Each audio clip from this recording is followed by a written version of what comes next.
નમસ્કાર વિદ્યાર્થી મિત્રો, આજે આપણે જે મનોભારની અસરો વિશે જોઈશું. બરાબર, આપણે પાઠનું નામ છે મનોભાર અને સ્વાસ્થ્ય. તો મનોભાર જે છે આપણા સ્વાસ્થ્ય ઉપર કેવી અસર પહોંચાડે છે, એ બે પ્રકારે અસર પહોંચાડે. બરાબર, શારીરિક અને મનોવૈજ્ઞાનિક. તો આપણે જોયું કે આધુનિક જીવનશૈલી સાથે જે મનોભાર સંકળાયેલો છે, આપણી જે છે આધુનિક જીવનશૈલી છે, તો એની સાથે જે આપણે કંઈક ને કંઈક મનોભારનો સામનો કરતા હોઈએ છીએ. દરેક વ્યક્તિ જીવનમાંથી હળવો કે ભારે મનોભાર, તીવ્ર મનોભારની જે છે કક્ષા સુધી એની અસરનો સામનો કરતા હોય છે. મનોભારની નકારાત્મક અસર વ્યક્તિના શારીરિક સ્વાસ્થ્ય તથા માનસિક સ્વાસ્થ્ય ઉપર પડે છે. બરાબર, આ જે છે પાઠની અનુરૂપ આની અસર જે છે આપણે જોઈશું કે કોઈ પણ વ્યક્તિના જે છે મનોભારની મોટાભાગે મનોભાર છે નિષેધાત્મક અસર કરતા હોય. બરાબર, તીવ્ર કક્ષાના હોય, પરંતુ જે હળવી કક્ષાના મનોભાર હોય એ ક્યારેક વિધાયક અસર પણ કરતા હોય છે જે ધ્યેય પ્રાપ્તિ માટે. પરંતુ અહીંયા જે છે મનોભારની આપણે તીવ્ર પ્રકારની અસરો જોઈએ તો એ બે પ્રકારે અસર કરે છે. શારીરિક સ્વાસ્થ્ય ઉપર સાથે સાથે મનોવૈજ્ઞાનિક આપણું જે માનસિક સ્વાસ્થ્ય છે, બરાબર, એના પર પણ અસર પહોંચાડતા હોય છે. તો એમાં જે છે પહેલા આપણે જોઈશું શારીરિક અસરો. બરાબર, તો શારીરિક રીતે જે છે મનોભાર આપણને કેવી રીતે, આ એક માનસિક પ્રક્રિયા છે મનોભાર ઉત્પન્ન થવો. બરાબર, એક પ્રકારની માનસિક ખેંચ, તાણ અનુભવાય ત્યારે આપણે જે છે મનોભારની અસરમાં આવી ગયા હોય એવું કહી શકાય. તો આ જે છે એ આપણા સ્વાસ્થ્ય ઉપર, શારીરિક સ્વાસ્થ્ય ઉપર કેવી અસર કરે છે. બરાબર, તો શારીરિક અસરો આપણે જોઈશું. તો એમાં જે છે શારીરિક અસરોમાં જે છે મનોભારના પરિણામે અંતઃસ્ત્રાવોના પ્રમાણમાં તથા લોહીના દબાણ, હૃદયની ગતિમાં વધારો થાય છે. શ્વસન તંત્ર, રુધિરાભિસરણ તંત્ર, પાચન તંત્ર, સ્નાયુ તંત્ર પર નકારાત્મક અસર પહોંચે છે. તો મનોભારના પરિણામે શું થાય, અંતઃસ્ત્રાવના પ્રમાણમાં, બરાબર, અથવા તો લોહીનું જે દબાણ હોય અને હૃદયની ગતિમાં વધારો થાય છે.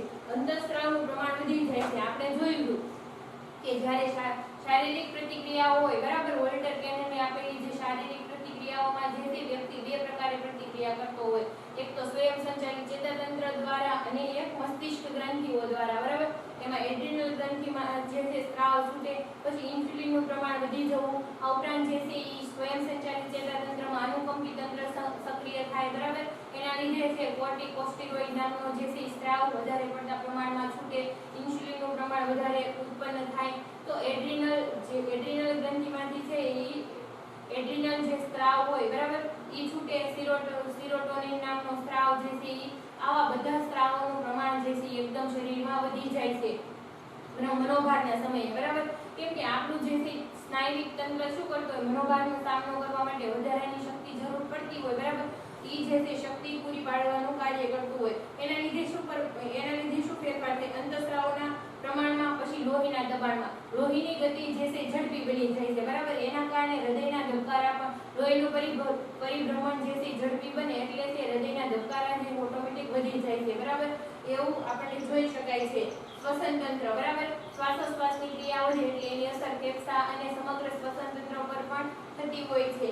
રુધિરાભિસરણ તંત્ર, બરાબર, તો એમાં જે છે લોહીનું પરિવહન કરતું તંત્ર જે છે એ રુધિરાભિસરણ તંત્ર, એટલે એને પણ હૃદયના ધબકારા વધવા, લોહીનું પરિભ્રમણ વધવું, લોહીનું દબાણ વધવું. બરાબર, એના લીધે હાઈ બ્લડ પ્રેશર જેવી પરિસ્થિતિ સર્જાતી હોય એવું જોવા મળે છે. આ ઉપરાંત જે છે એ પાચન તંત્ર, બરાબર, આની અસર આપણા પાચન તંત્ર પર પણ થતી હોય છે. સ્વાદુપિંડમાંથી જે છે અમુક પ્રકારના રસસ્ત્રાવો છૂટે છે. આ ઉપરાંત જે છે સ્નાયુ તંત્ર, આપણું સમગ્ર સ્નાયુ તંત્ર પર પણ નકારાત્મક અસર પહોંચાડે છે. સ્નાયુઓમાં જે છે એક પ્રકારની ખેંચ વધે છે. બરાબર, રક્તવાહિનીઓ હોય, બરાબર, તો એ જે છે લોહીનું દબાણ વધવાને કારણે કેવી થાય છે, સંકોચાય છે અથવા ફૂલાય છે ઝડપથી. બરાબર, એ પ્રક્રિયા એકદમ ઝડપથી બને છે એટલે એની જે સ્થિતિસ્થાપકતા હોય છે એમાં જે છે ફેરફાર ઉત્પન્ન થાય છે. એના કારણે જે છે સ્નાયુ તંત્ર પર પણ નકારાત્મક અસર પહોંચે છે. વ્યક્તિની જાતિતા, પ્રજનન ક્ષમતા, રોગપ્રતિકારક શક્તિ પર પણ નિષેધક અસર થાય છે. વ્યક્તિની જે જાતિતા હોય, ઉપરાંત વ્યક્તિની પ્રજનન શક્તિ હોય, બરાબર, એમાં જે છે અમુક પ્રકારના રસસ્ત્રાવોને કારણે આ જે છે પ્રજનન શક્તિ નબળી પડે છે. સતત મનોભારની પરિસ્થિતિમાં અથવા ચિંતાની પરિસ્થિતિમાં રહેવાથી. ઉપરાંત જે છે રોગ પ્રતિકારક શક્તિ, બરાબર, રોગ પ્રતિકારક શક્તિ પર નિષેધાત્મક અસર પડે છે. એટલે કે વ્યક્તિ છે સતત મનોભારની પરિસ્થિતિમાં રહેવાનું હોવાથી જે છે એની અમુક પ્રકારની જરૂરિયાતો સીમિત બની જાય. દાખલા તરીકે ખાવું ન ભાવે, માથાનો સતત દુખાવો રહેવો, બરાબર, તો એના કારણે જે છે એની રોગ પ્રતિકારક શક્તિ હોય એ નબળી પડે છે. અને આ રોગ પ્રતિકારક શક્તિ નબળી પડે છે એટલે બીજા જે શારીરિક રોગો એના પર હાવી થાય એવું જોવા મળે છે. મનોભારની અસરો અંગેનું સંશોધન કાર્ય કેનેડિયન શરીરશાસ્ત્રી અથવા ફિઝિશિયન હાન્સ સેલીએ 1956 માં શરૂ કર્યું હતું અને આ જે છે શારીરિક અસરોનું સંશોધન કોણે શરૂ કર્યું હતું 1956 માં કોણે હાન્સ સેલી નામના જે મનોવૈજ્ઞાનિક હતા બરાબર આ જે છે કેનેડિયન હતા કેવા હતા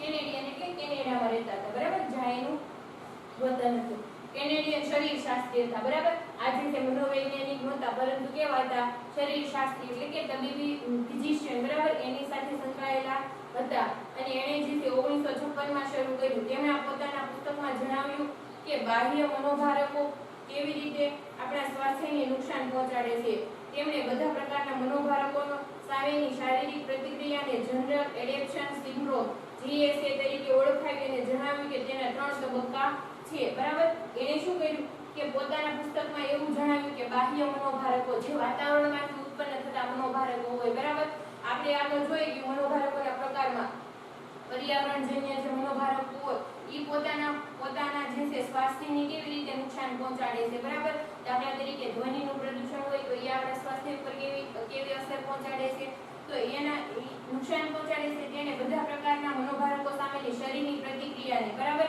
બધા પ્રકારના જે મનોભારકો હોય આપણે આગળ જોઈ ગયા એ બધા પ્રકારના મનોભારકો જે છે સામાજિક મનોભારકો હોય અથવા તો માનસિક મનોભારકો હોય અથવા તો પર્યાવરણજન્ય મનોભારકો હોય બરાબર આ બધા મનોભારકો ઉપર જે છે આપણી શરીર કેવી પ્રતિક્રિયા આપે છે આ સમગ્ર પ્રતિક્રિયાને જે છે એ કેવી તરીકે ઓળખાવે જીએસ તરીકે ઓળખાવે છે એટલે કે જનરલ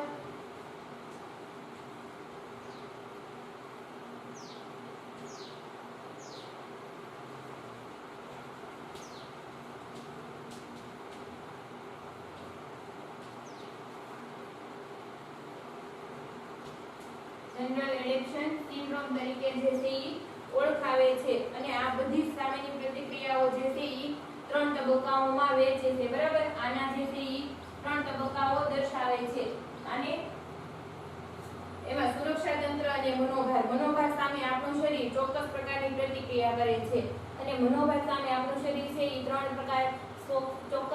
પ્રકારની પ્રતિક્રિયા કરે છે અને એને જે છે હાન્સ સેલી જીએસએ તરીકે ઓળખાવે છે જનરલ એડેપ્શન સિન્ડ્રોમ બરાબર આ પ્રતિક્રિયાને એના તરીકે ઓળખાવે છે તો કયા 3 તબક્કામાં આપણું શરીર પ્રતિક્રિયા આપતું હોય એવું જોવા મળે છે આ એને સમગ્ર અભ્યાસના આધારે એના પોતાના પુસ્તકમાં જે છે એ વ્યાખ્યાયિત કરેલી બાબતો કહી શકાય પહેલા તો જે છે ચેતવણીના તબક્કા દ્વારા બરાબર તો પહેલા જે છે આપણું શરીર કેવી રીતે કાર્ય કરે ચેતવણીના તબક્કામાં જોઈએ આ તબક્કામાં શરીરનું અનુકંપી ચેતાતંત્ર સામે આવેલા પડકારને પહોંચી વળવા માટે પ્રવૃત્ત થાય છે દાખલા તરીકે કોઈ જંગલી પ્રાણી સામે આવી જાય તો તેનાથી બચવા વ્યક્તિ પ્રયત્ન કરશે તેથી શરીરમાં એડ્રીનલ ગ્રંથિ એપિનેફ્રાઇન અને નોરેપિનેફ્રાઇન હોર્મોન્સનું પ્રમાણ વધશે અને તેના પરિણામે શરીરની શક્તિમાં પણ વધારો થશે સ્નાયુઓમાં ખેંચાણ દુખાવા સામેની સંવેદનશીલતા ઘટશે જઠર તરફ લોહીનો પુરવઠો ઘટશે તથા લોહીનું દબાણ વધશે જેના પરિણામે વ્યક્તિ તે પ્રાણીઓનો સામનો કરવા અથવા ત્યાંથી ભાગી છૂટવાના પ્રયાસો કરશે ચેતવણીના તબક્કામાં શું થાય કે આપણું સમગ્ર શરીર તંત્ર છે એ કોઈ પણ સમસ્યાજન્ય પરિસ્થિતિને પહોંચી વળવા માટેનો જે છે શારીરિક પ્રયત્ન કરે અને અનુકંપી તંત્ર જે છે એ સક્રિય બને અનુકંપી તંત્ર આપણે જે છે આગળ 11મા ધોરણમાં જે છે ભણી ગયા અનુકંપી તંત્ર અને પરાનુકંપી તંત્ર બરાબર સ્વયં સંચાલિત ચેતાતંત્રના બે ભાગ તરીકે તો એમાં અનુકંપી તંત્ર જે છે ક્યારે સક્રિય થાય જ્યારે ભયજનક અને કટોકટીનો આપણે જ્યારે સામનો કરવાનો હોય એવી પરિસ્થિતિમાં જે છે અનુકંપી તંત્ર સક્રિય થાય છે અને સક્રિય થાય એટલે શું થાય હૃદયના જે છે એ દબાણ હૃદયમાં લોહીનું દબાણ વધે બરાબર એટલે એના કારણે જે છે રક્તવાહિનીઓમાં ઝડપથી લોહી પસાર થતું હોય એટલે હૃદયના ધબકારા વધે શ્વાસોશ્વાસની ક્રિયા વધે આવું બધું જોવા મળતું હોય છે પ્રવૃત્ત થાય દાખલા તરીકે કોઈ જંગલી પ્રાણી સામે આવી જાય તો તેને બચાવવા માટે વ્યક્તિ એનાથી બચવા માટે વ્યક્તિ શું કરતા હોય પ્રયત્ન કરતા કોઈ અચાનક જે છે કોઈ જંગલી પ્રાણી જે છે બરાબર જે ખુખાર કહી શકાય દાખલા તરીકે સિંહ કે વાઘ આવું પ્રાણી સામે આવી જાય તો વ્યક્તિ ત્યાંથી બચવા માટેના પ્રયત્ન કરે બરાબર એટલે અનુકંપી તંત્ર સક્રિય બને અને વધારાની શક્તિની જે જરૂર હોય એ પૂરી પાડે છે તેથી શું થાય શરીરમાં એડ્રીનલ ગ્રંથિ એપિનેફ્રાઇન અને નોરેપિનેફ્રાઇન નામના જે રસસ્રાવો જે છે એ હોર્મોન્સ છે એનું પ્રમાણ વધે વધે અને પરિણામે વ્યક્તિની શરીરની શક્તિમાં વધારો થાય છે. આ જે છે કટોકટીના સમયે જે છે ઈ એપ્રિનેફ્રાઇન અને નોરેપ્રિનેફ્રાઇનનું જે છે પ્રમાણ વધે છે અને શરીરમાં જે છે વધારાની શક્તિ પૂરી પડે છે. સ્નાયુઓમાં ખેંચાણ ઉત્પન્ન થાય છે. આપણે જે છે ઈ સામાન્ય પરિસ્થિતિમાં આપણા સ્નાયુ કેવા હોય, રિલેક્સ હોય છે, પરંતુ જ્યારે કોઈ પણ ભયજનક પરિસ્થિતિ ઉત્પન્ન થાય ત્યારે જે છે ઈ આનું પ્રમાણ વધે છે અને સ્નાયુ ખેંચાય છે અને દુખાવા સામેની સંવેદનશીલતા ઘટશે. બરાબર, એ સમયે જો આપણે દોડતા હોય ત્યારે પગમાં કાંટો વાગ્યો હોય તો આપણી દુખાવા સાથેની સંવેદનશીલતા હોતી નથી, કેમ કે આપણે આપણી જાતને બચાવવા માટેના સતત પ્રયત્નો કરતા હોય. પરંતુ જેવી પરિસ્થિતિમાંથી બહાર આવી જાય ત્યારે આપણને એની અસર થાય કે આપણને કાંટો વાગ્યો. બરાબર, તો આ શું થાય કે ત્યારે જે છે આપણું જે છે આ શારીરિક તંત્ર એટલું સક્રિય હતું. બરાબર, એના કારણે આપણને જે છે કંઈક વાગ્યું હોય, બરાબર, મારામારી હોય તો મારામારીમાં કંઈક વાગ્યું હોય તો ત્યારે જે છે એ દુખાવો આપણને થતો નથી, પરંતુ અમુક સમય પછી આપણને એનું જ્ઞાન થાય ત્યારે જે છે આપણને તીવ્ર દુખાવાની અસર થતી હોય, કેમ કે ત્યારે આપણું સ્નાયુ તંત્ર કેવું થઈ ગયું હોય, એકદમ રિલેક્સ થઈ ગયું હોય. બરાબર, પરંતુ જ્યારે જે છે કટોકટીનો સામનો કરવાનો હોય ત્યારે છે સ્નાયુ તંત્ર જે છે દુખાવા સામેની અસર ઘટાડે છે. જઠર તરફ લોહીનો પુરવઠો ઘટશે. જઠર તરફનું જે લોહી હોય, બરાબર, એ જે છે એકદમ લોહીનું દબાણ વધવાથી ત્યાં જે લોહીનો પુરવઠો ઘટે છે, લોહીનું દબાણ વધશે અને લોહીનું દબાણ વધે છે, કેમ કે એકદમ ઝડપથી જે છે રક્તવાહિનીમાં લોહી પસાર થતું હોય. બરાબર, એટલે લોહીનું દબાણ જે છે એ વધે છે, એકદમ એનો ફ્લો વધી જાય છે, જેના પરિણામે વ્યક્તિ તે પ્રાણીઓને સામનો કરવા અથવા તો ત્યાંથી ભાગી છૂટવાનો પ્રયાસ કરશે. અને આ બધી જે શારીરિક ફેરફાર થાય છે એના કારણે વ્યક્તિ કાં તો એ પ્રાણીઓનો સામનો કરશે અથવા તો ત્યાંથી ભાગી છૂટવા માટે એની વધારાની શક્તિ ઉત્પન્ન થાય છે. આ જ પ્રમાણેના જીવનમાં આવતા નાના મોટા ભાગના મનોભારોનો સામનો વ્યક્તિ પ્રતિક્રિયા કરતી હોય છે. આ પ્રમાણે જીવનમાં જે નાના મોટા મનોભારો આવતા હોય એનો સામનો જે છે વ્યક્તિ કરતી હોય એવો જોવા મળે છે. બરાબર, ક્યારેક જે છે ઈ શું કરે, પરિસ્થિતિમાંથી ભાગી જાય અથવા તો પોતાનો અથવા તો જે છે પોતે દાખલા તરીકે આવું મનોભારની પ્રતિક્રિયા ક્યારે જોવા મળતી હોય, જ્યારે કોઈ પણ સ્પર્ધા હોય, બરાબર, શારીરિક પ્રકારની સ્પર્ધા હોય, કબડ્ડી, ખોખો, ક્રિકેટ, ત્યારે જે છે આવા પ્રકારના હોર્મોન્સમાં ફેરફાર થતા હોય એવું જોવા મળતું હોય. આ ઉપરાંત જે છે ઈ સામાન્ય મનોભાર હોય તો પણ જે ક્યારેક અમુક પરિસ્થિતિ એવી બનતી હોય, બરાબર, જીવનની વ્યવહારની ઘણી બધી એવી પરિસ્થિતિ હોય કે અચાનક આપણી સમક્ષ આવી પડતી હોય ત્યારે પણ આપણે શરીરમાં આવા ફેરફારો થતા હોય એવું જોવા મળે છે. પ્રતિકારનો તબક્કો. આ જે હતો ચેતવણીનો તબક્કો. આમાં શું થાય કે આપણા જે શરીર તંત્ર જે છે એ આખું ચેતી જાય છે અને આ પરિસ્થિતિનો સામનો કેવી રીતે કરવો, બરાબર, એ માટે જે છે એ સક્રિય બને છે. તો હવે બીજું જોઈએ પ્રતિકારનો તબક્કો. બરાબર, તો એમાં શું છે કે આ તબક્કામાં શરીર અનિવાર્ય એવા તણાવ સાથે ગોઠવાઈ જવાનો અથવા તેનો પ્રતિકાર કે સામનો કરવાનો પ્રયાસ કરે છે. આ તબક્કામાં જે છે શરીર જે છે અનિવાર્ય કોઈ પણ પરિસ્થિતિ સાથે છે એ ગોઠવાઈ જવાનું, એટલે કે પરિસ્થિતિ છે આપણા હાથમાં ન હોય, ઉકેલી શકાય એવી ન હોય ત્યારે વ્યક્તિ શું કરે કે એમાં કોઈ પણ સંજોગોમાં સમાયોજન સાધવાનું, એટલે કે ગોઠવાઈ જવાનો પ્રયત્ન કરે અથવા તો તેનો સામનો કરવાનો. જો પરિસ્થિતિનો સામનો કરવા પોતાની પાસે પૂરતા સંસાધનો હોય, પોતાની જે તે આવડત હોય તો શું કરે, પ્રતિકાર કરે, એટલે કે એનો સામનો કરે, એ પરિસ્થિતિનો સ્વીકાર કરતા નથી. આ તબક્કામાં ચેતવણીના તબક્કાની શારીરિક પરિવર્તનો તો ચાલુ જ રહે છે, પરંતુ તે શરીરને બીજા ભારતોનો સામનો કરવા નબળું પાડે છે. દાખલા તરીકે કોઈ વ્યક્તિ કેન્સરનો ભોગ બનેલી હોય તેનો સામનો કરતી હોય તો તે હતાશાની ખિન્નતાનો ભોગ સરળતાથી બની જાય છે.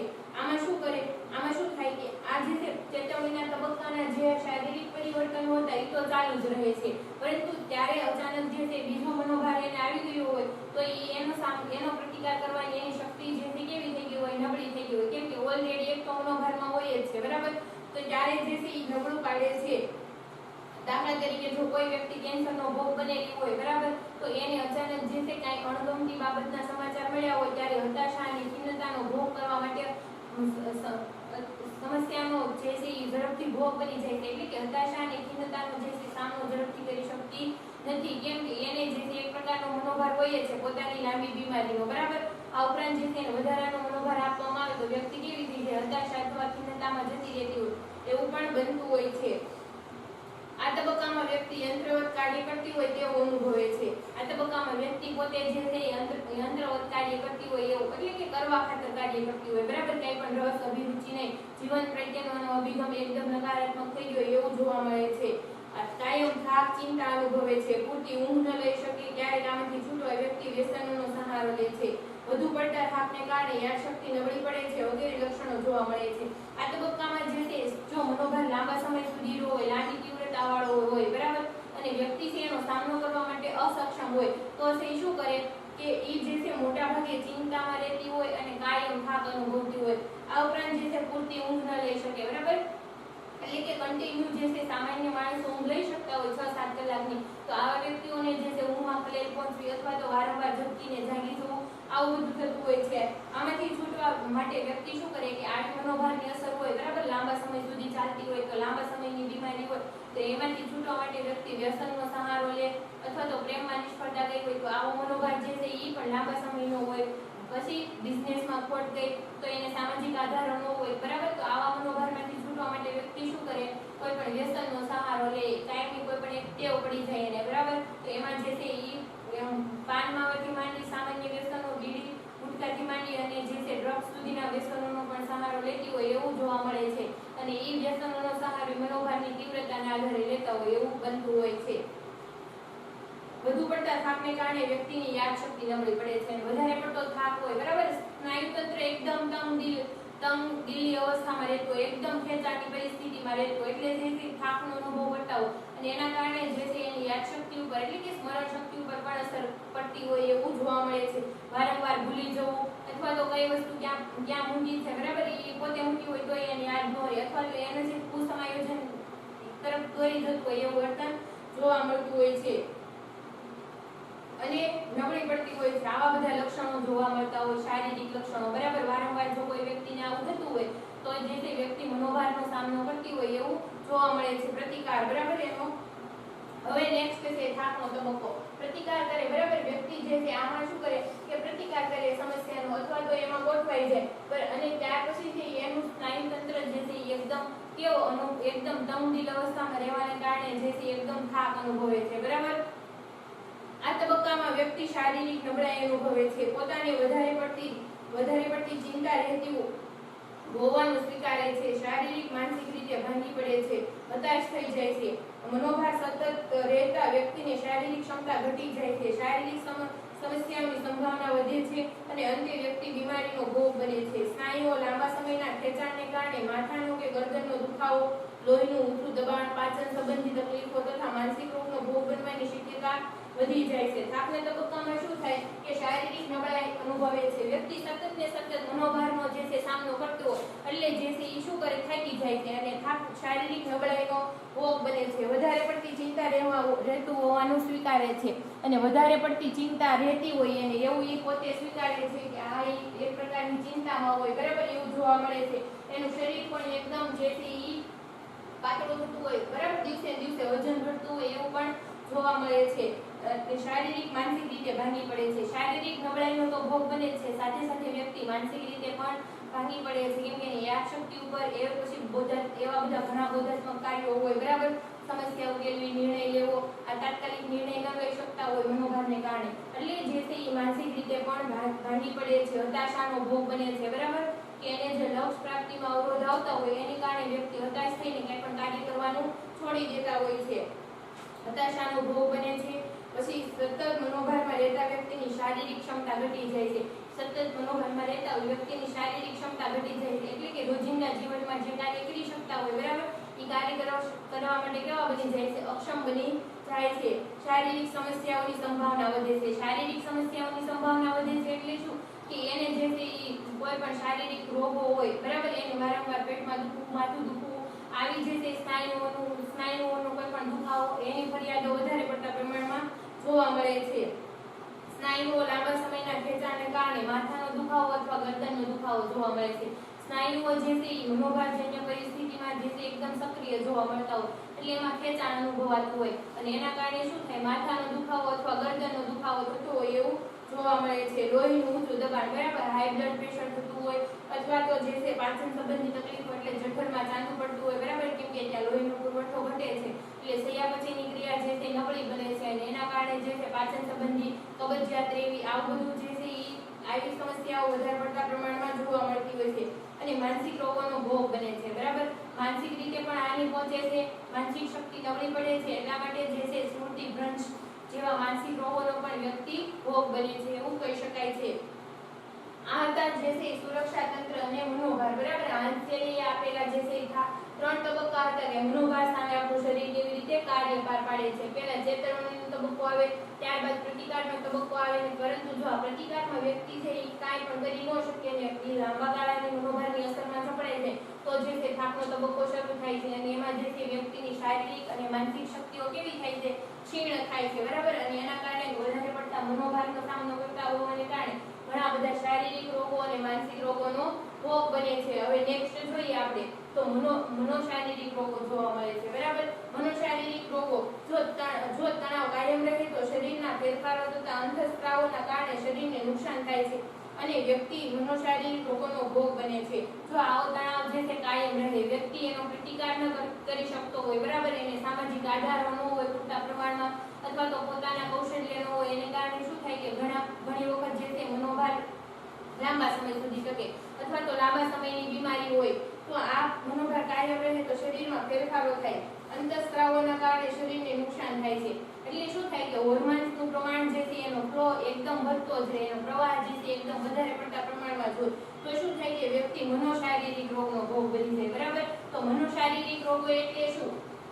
આઈએમપી બાબત કહી શકાય બોર્ડની પરીક્ષા માટે, બરાબર. મનોશારીરિક રોગો એક માર્કમાં પણ પૂછાય, બરાબર. એક માર્કમાં ઘણી વખત પૂછાય કે મનોશારીરિક રોગો એટલે શું આવું, અથવા તો આપણે જે છે એક સાયકોલોજી સ્ટુડન્ટ તરીકે મનોશારીરિક રોગો એટલે શું ઈ બાબત આપણી પાસે માહિતી હોવી જરૂરી છે. કેમ કે મોટા ભાગના લોકોની ફરિયાદ જે શારીરિક રૂપે હોય એના કારણો કંઈક ને કંઈક મનોવૈજ્ઞાનિક હોય જ છે, બરાબર. તો આપણે જોઈએ મનોશારીરિક રોગો એટલે એવા રોગો કે જેના કારણો મનોવૈજ્ઞાનિક છે પરંતુ તેના પરિણામો શારીરિક રોગના રૂપમાં દેખાય છે. એટલે આમાં શું છે, કારણો કેવા છે?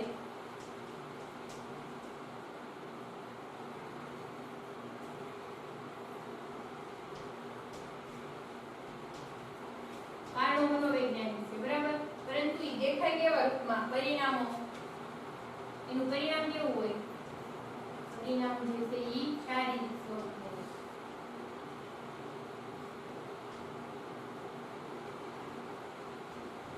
બરાબર. કોઈ પણ શારીરિક રોગ થયો હોય તો એનું કારણ જે છે મનોવૈજ્ઞાનિક હોય તો એવા રોગો હોય એને શું કહેવામાં આવે? મનોશારીરિક રોગો કહેવામાં આવે છે. મનોશારીરિક રોગ એવા રોગો છે કે જેના કારણો મનોવૈજ્ઞાનિક છે પરંતુ તેના પરિણામો શારીરિક રોગના રૂપમાં દેખાય છે. શારીરિક રોગ આપણને દેખાતો હોય પરંતુ એના કારણો કેવા હોય? મનોવૈજ્ઞાનિક હોય, એટલે કે માનસિક હોય. ક્યાંક ને ક્યાંક જે તે વ્યક્તિ પોતાના અહમ બચાવમાં નિષ્ફળતા નીવડી હોય, પોતે સમાયોજનમાં નિષ્ફળ નીવડી હોય, બરાબર, અથવા તો ક્યાંક ને ક્યાંક જે છે એના આત્મસન્માનને ઠેંચ પહોંચી હોય, બરાબર. આવા સ્વરૂપમાં જે છે વ્યક્તિ વારંવાર માથો દુખાવો અથવા તો પોતે કંઈક ને કંઈક જે છે શારીરિક સમસ્યાઓનું શું કરતી હોય? ફરિયાદ કરતી હોય, બરાબર. તો આ જે છે પરિણામ આપણને દેખાય તો કયું કે ખાલી એને જે શારીરિક રોગ હોય એ આપણને દેખાય, તાવ આવવો, માથું દુખવું, આ બધું છે આપણે જોઈ શકીએ કે સામાન્ય રીતે આ વ્યક્તિ જે છે શારીરિક અશક્તિ, આ બધું આપણે જોઈ શકીએ. પરંતુ આ શારીરિક નબળાઈ જે છે આવવાનું કારણ શું હોઈ શકે? મનોવૈજ્ઞાનિક હોઈ શકે, બરાબર. તો આવા રોગોને મનોશારીરિક રોગો કહેવાય છે. મનોશારીરિક રોગો એટલે માનસિક કારણોસર ઊભા થતા શારીરિક રોગો. મનોશારીરિક રોગો એટલે શું? બીજી ભાષામાં કહીએ તો મનોશારીરિક રોગો એટલે માનસિક કારણોસર ઊભા થતા શારીરિક રોગો, બરાબર. વ્યક્તિને હકીકતમાં હોય શારીરિક કારણો અથવા માનસિક કારણો હોય, બરાબર. તો પણ એ ઊભા છે ને શેના લીધે થાય? બતાય શેના કારણે? શારીરિક રોગના કારણે બતાય, બરાબર. દાખલા તરીકે કોઈ પણ દમિત થઈ ગયેલી ઈચ્છા હોય તો ઈચ્છા ક્યારે બહાર આવે? જ્યારે તે શારીરિક રોગના સ્વરૂપમાં જે તે બહાર આવતી હોય, બરાબર, એવું જોવા મળતું હોય છે. વર્તમાન સમયમાં ઘણા લોકો હૃદય સંબંધી રોગો, બ્લડ પ્રેશર, દમ, ડાયાબિટીસ, જઠરનું ચાંદુ, બ્રેન સ્ટ્રોક જેવા શારીરિક રોગોનો ભોગ બનતા જોવા મળે છે. વર્તમાન સમયમાં જે છે આધુનિક જીવનશૈલી અથવા તો વિજ્ઞાન અને ટેકનોલોજીની કારણે જે સુવિધાઓ ઉપલબ્ધ થઈ, બરાબર, અને એના કારણે પછી આધુનિક જીવનશૈલી સામેના જે પડકારો હોય, બરાબર, આ પડકારોને પહોંચી વળવા માટે વ્યક્તિ પોતે પોતાના અહમને બચાવવા માટે, પોતાની જાતને વર્તમાન પરિસ્થિતિ સાથે રાખવા માટે કેટલા પ્રકારના જે છે ઈ મનોભારનો સામનો કરતી હોય, બરાબર. તો કેટલીક મનોભારનો સામનો કરવામાં વ્યક્તિ જે છે ઈ નિષ્ફળ નીવડતી હોય ત્યારે જે છે શું ઉત્પન્ન થતું હોય કે મનોશારીરિક રોગો ઉત્પન્ન થતા હોય. એમાં હૃદય સંબંધી રોગો, બ્લડ પ્રેશર જે છે, આ ઉપરાંત જે છે ઈ દમ, ડાયાબિટીસ, જઠરનું ચાંદુ, બ્રેન સ્ટ્રોક એટલે મગજનો હુમલો, બરાબર, આવા બધા રોગોનો ભોગ બ્લડ પ્રેશર, બરાબર. તો આ જે છે મનોશારીરિક રોગના સ્વરૂપમાં કેવી રીતે દેખાય છે? સામાન્ય સંજોગોમાં તંદુરસ્ત વ્યક્તિના હૃદયના ધબકારાનો દર દર મિનિટે 70 થી 75 હોય છે તથા સામાન્ય રીતે લોહીનું નીચેનું દબાણ 80 અને ઉપરનું દબાણ 120 જોવા મળે છે. જો આપણે સામાન્ય તંદુરસ્ત વ્યક્તિ હોય તો એના જે છે હૃદયના ધબકારાનો દર કેટલો હોય? દર મિનિટે, એટલે 1 મિનિટમાં 70 થી 75 હોય છે, બરાબર. આવું તે તમને ઓપ્શનલ એમસીક્યુ ટાઈપના પ્રશ્નોમાં પૂછાઈ શકે કે સામાન્ય તંદુરસ્ત વ્યક્તિના હૃદયના ધબકારાનો દર મિનિટે કેટલો હોય છે? સામાન્ય રીતે 70 થી 75, બરાબર. તો એમાં 70 થી 75 હોય તથા સામાન્ય રીતે લોહીનું નીચું દબાણ છે એ કેટલું હોય? 80 અને ઉપરનું જે છે એ હાઈ બ્લડ પ્રેશર આપણે જેને કહેતા હોય 120 હોય, બરાબર. એટલે 120 થી ઉપરનું જેનું બ્લડ પ્રેશર વધારે આવે તો એ હાઈ બ્લડ પ્રેશરમાં ગણાય છે, એટલે કે વધારે પડતું લોહીનું દબાણ દર્શાવે છે. પરંતુ મનોભારનું પ્રમાણ વધતા લોહી ઝડપથી ગંઠાઈ જાય છે, ધમનીનું મુખ સાંકડું થઈ જાય છે અને ધમની સખત થઈ જાય છે. હૃદયને શરીરના ભાગોમાં લોહી પહોંચાડવા માટે વધુ કાર્ય કરવું પડે છે, જેથી લોહીનું દબાણ વધે છે. એક અભ્યાસ પ્રમાણે મનોભારના કારણે હૃદય રોગનું જોખમ 50% જેટલું વધી જાય છે. પરંતુ જો આ તો હોય જ છે, બરાબર. સામાન્ય રીતે આપણો જે છે 70 થી 75 તે ધબકારા હોય અથવા તો નીચેનું દબાણ 80 લોહીનું અને ઉપરનું દબાણ જે છે 120 જોવા મળતું હોય. પરંતુ આ એક તંદુરસ્ત વ્યક્તિ, બરાબર, શારીરિક અને માનસિક તંદુરસ્ત વ્યક્તિનું જે છે માપ નીકળ્યું. પરંતુ જ્યારે મનોભાર વધી જાય, બરાબર, કે કંઈક ને કંઈક આપણે મનોભારનો સામનો કરતા હોય ત્યારે શું થાય કે જે છે એ લોહીનું વધારે પડતું જે છે એ દબાણ વધે અને એને કારણે જે છે લોહી વધારે ગંઠાઈ જવું, લોહી જામી જવાની પ્રતિક્રિયા, કેમ કે હાડકાના પોલાણમાંથી છે શ્વેત કણો ઉત્પન્ન થતા હોય, બરાબર. તો કટોકટી કે ભયનો સામનો હોય ત્યારે આપણે શારીરિક પ્રતિક્રિયામાં એવું જોયું. તો આ જે છે એ રોગ પ્રતિકારક શક્તિમાં વધારો કરે એટલે આ શ્વેત કણો જે છે એ લોહી ગંઠાઈ જવાની પ્રક્રિયામાં શું કરતા હોય? ભાગ ભજવતા હોય, બરાબર. આ એક વૈજ્ઞાનિક રીતે આપણે જોયેલું છે, 10મા ધોરણમાં કેમ કંઈક ને કંઈક ભણી ગયેલા બાબત છે. તો ત્યારે જે છે લોહી ગંઠાઈ જવાની પ્રક્રિયા છે ઝડપથી થતી હોય મનોભારની જે છે એ સામનો કરતા હોય ત્યારે, બરાબર. એ પરિસ્થિતિમાં તો જે છે લોહી ગંઠાઈ જવાની પ્રક્રિયા વધારે થતી હોય એટલે શું થાય કે લોહી જે છે લઈ જતી શુદ્ધ લોહી લઈ જતી જે ધમનીઓ હોય છે, બરાબર. તો આ ધમનીઓ એનું મુખ જે હોય છે, બરાબર. દાખલા તરીકે જો આ પ્રકારની જે છે